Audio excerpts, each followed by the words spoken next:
मेरे ख्याल से मैंने तुमको अभी तक कहानियाँ दी हैं पूस की रात प्रेमचंद की, हरी बिंदी मृदुला गर्ग की। हमारे पास अभी 5 और कहानियाँ बाकी हैं। उनमें तीसरी कहानी हम आज ले रहे हैं मकरील। मकरील यशपाल की लिखी कहानी। यशपाल के बारे में बहुत इंट्रोडक्शन देने का कोई अभी यहाँ इस ऑनलाइन वीडियो पे लाभ नहीं। तुम यशपाल के बारे में थोड़ा सा गूगल करोगे, कहीं भी देखोगे, you will get it. I know that you will get about Yashpal in English, in Hindi, in Malayalam also, you can get it. तो कमिंग बैक अगेन टू मकरील, पक्ष है, एवलो चरिया पक्ष। मकरील स्टोरी यशपाल के राइटर पर्सनैलिटी पर याद। Yashpal is a leftist, Yashpal is communist, Yashpal is progressive. उनकी writing में अधिकतर साम्यवाद, प्रगतिवाद का प्रयोग हुआ है। पक्ष मकरील स्टोरी, यहाँ उन्होंने छायावादी सौंदर्य, छायावाद और मंडलो, last year we were talking about छायावाद।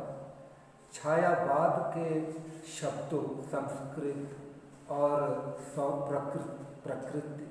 प्राकृतिक सौंदर्य, ऐसे चित्रण के द्वारा उन्होंने कुछ अलग बात बोली।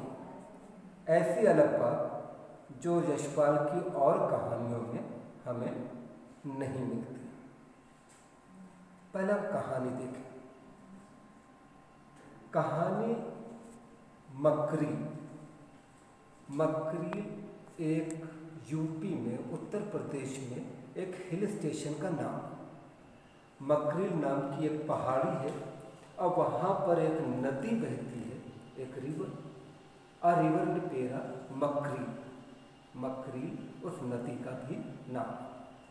और मैदान से, जैसे यहाँ त्रिशूर, अडिवारम से लोग हमारे वायनाड में आते हैं, उसी तरह से दिल्ली, पंजाब के जो सभ्य लोग हैं, अमीर लोग हैं, वो अपने वैकेशन टाइम में मकरील आते हैं, कुछ दिनों के लिए रहते हैं और चले जाते हैं।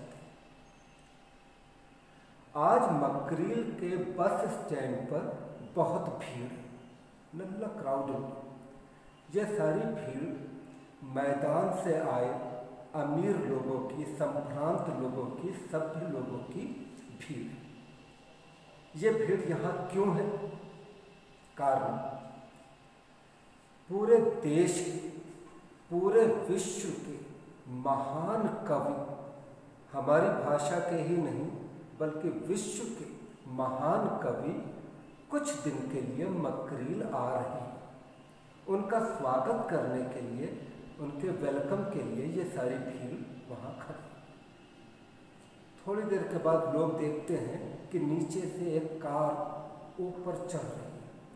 लोग खुशी में विभोर हो जाते हैं, क्लैपिंग, तालियां। कभी जब उतरते हैं तो लोग उनके गले में माला डालने के लिए, उनसे मिलने के लिए दौड़ पड़ते हैं। बहुत कठिनाई से क्राउड को, भीड़ को नियंत्रण में किया जाता है।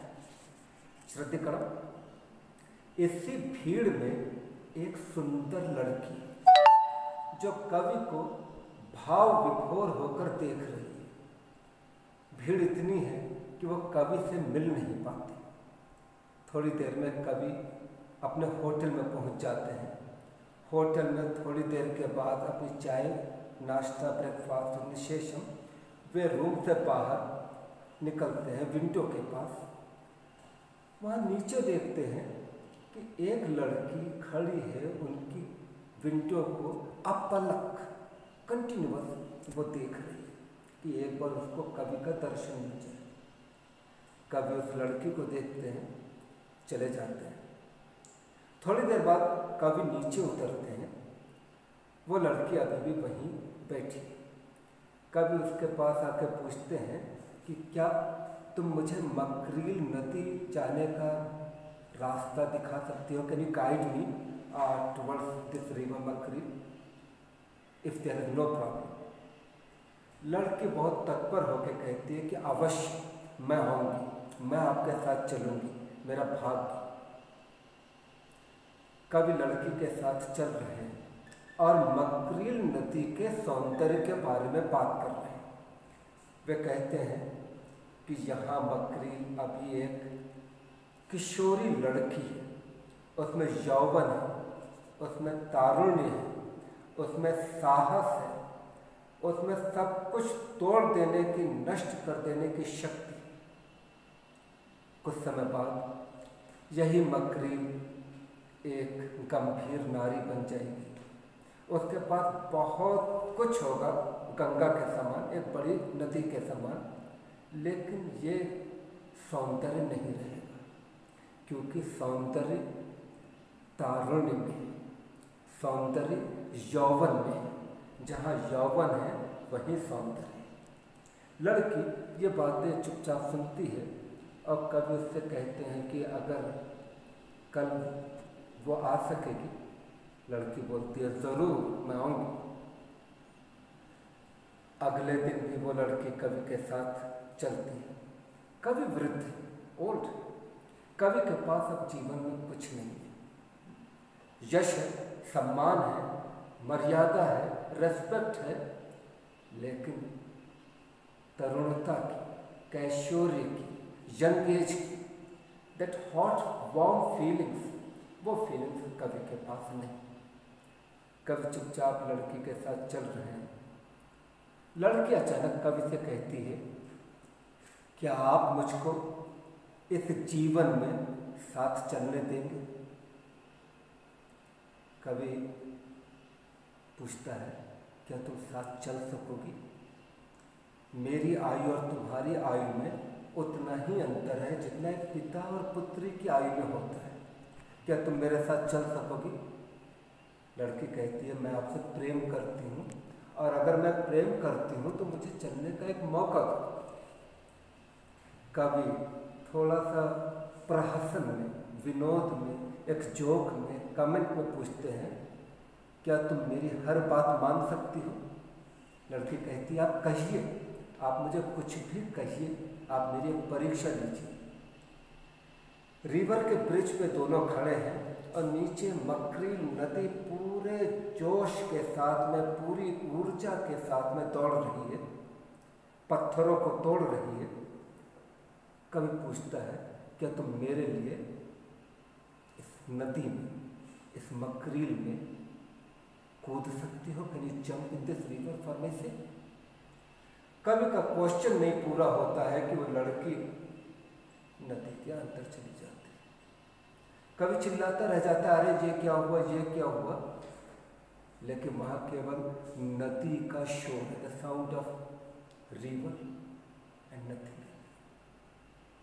The poet runs back, goes back, panting. He reaches his room, sits there, and simply asking, ये क्या हुआ? तारुण्य। वो अपने मिरर में अपने आप को देखता है। Very old face, white hair, denture, no teeth, and he again thinks, you are ready to die. You have no problem. इस तारुण्य का क्रम पार करके जब हम आते हैं ओल्ड एज में, वो सोचते हैं कि जीवन में प्रेम का क्या महत्व है। कहानी का मूल सा मैसेज, संदेश भी यही है। एक और प्रेम है यौवन का प्रेम, जिसमें हम सब कुछ अपने आप को भी मिटा देने की क्षमता रखते हैं, कैपेसिटी रखते हैं। और दूसरी ओर वृद्ध आदमी है, जिसके जीवन में सब कुछ होने के बाद भी अब प्रेम का वो जोश, प्रेम का वो त्याग, प्रेम का वो समर्पण नहीं। वो वृद्ध व्यक्ति भी अंत में अपनी उसी प्रिया के लिए अपने जीवन को छोड़ देते हैं। अंत में, संक्षेप में, मकरील कहानी में यशपाल ने बहुत ही सुंदर तरह से छायावाद, आज यू मस्ट रिमेंबर, छायावाद के तत्वों को लेकर प्रेम का चित्रण किया है, जो उनकी प्रगतवादी कहानियों से अलग कहानी है। It is not like his usual stories and it depicts a feeling of from heart to heart about love, प्यार and the different dimensions of love। अब यह कहानी तुमको एक बार पढ़नी ही चाहिए, ठीक, और बाद में हम लोग नोट्स के बाद कुछ और क्विज वगैरह करेंगे। इപ്പം മര്യാദ limitation I am trying to give you my maximum, പക്ഷെ പരിധി ഉണ്ടല്ലോ, എന്താ ചെയ്യുക? Try to cope, try to see this video once, okay.